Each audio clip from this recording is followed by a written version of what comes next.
So in today's video, we're going to go ahead and delve into the definite integral as the limit of a Riemann sum.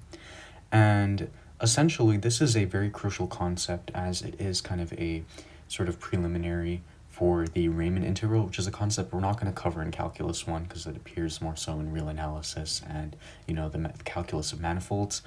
But for the time being, we're going to try to get kind of a bit of a basic understanding of what the definite integral is, at least by the Riemann definition. And so in the previous video, we looked at how we can actually represent the Riemann sums as kind of in summation notation, right? So we had the left Riemann sum right over here and the right Riemann sum. And we knew that when we have a finite number of Riemann sums, we're not always going to have a very accurate response, or not necessarily response, but we're not going to have a very accurate estimation of what the definite integral is, right? We're either going to have an over approximation or an under approximation depending on, the particular circumstance we're in. But what happens if we have an infinite number of Riemann sums, if we have an infinite number of rectangles underneath our curve, or at least if we let the number of rectangles become infinitely large? Well, as you can imagine, we're going to end up with a significantly more accurate approximation of what the definite integral is going to be. And that's where we get this notion of the Riemann integral. Essentially, what we're doing is we're just dividing the area underneath our curve into infinitely thin rectangles, right? And we're summing up the total area of each individual infinitely thin rectangle. And what we're going to come to find is that all different Riemann sums, whether it's a left Riemann sum or a right Riemann sum, will converge to the exact value of the definite integral.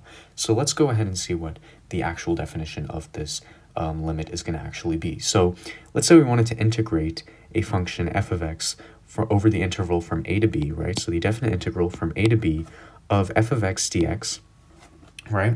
We can actually write that as the limit as n approaches infinity of the sum from I equals 1 to n of f of x sub I times delta x, right? It looks very similar to our definition of the Riemann sums and summation notation that we did previously, but now we're taking the limit as n approaches infinity.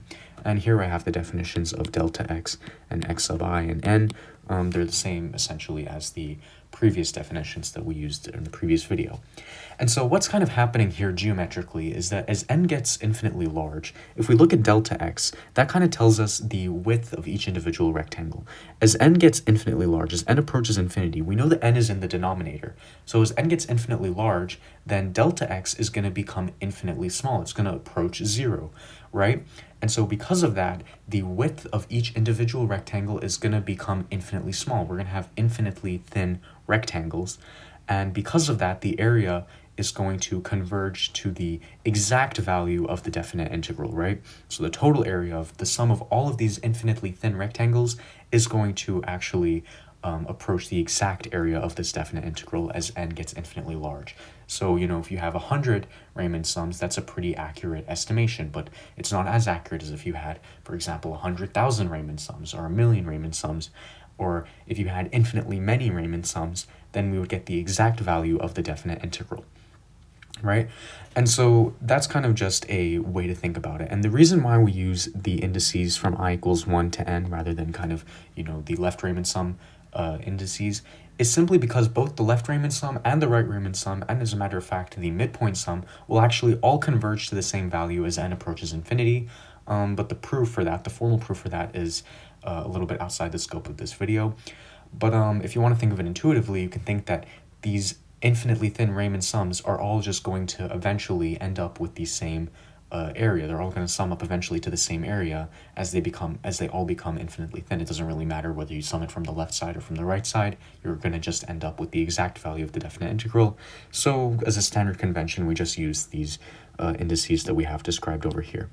And so let's say we wanted to actually apply this concept. So let's say we wanted to find the area underneath the curve of x squared from I equals 1 to 3. So we wanted to find this area right over here.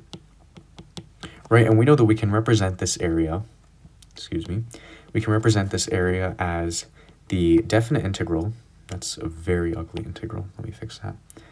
As the definite integral from 1 to 3 of x squared dx, right?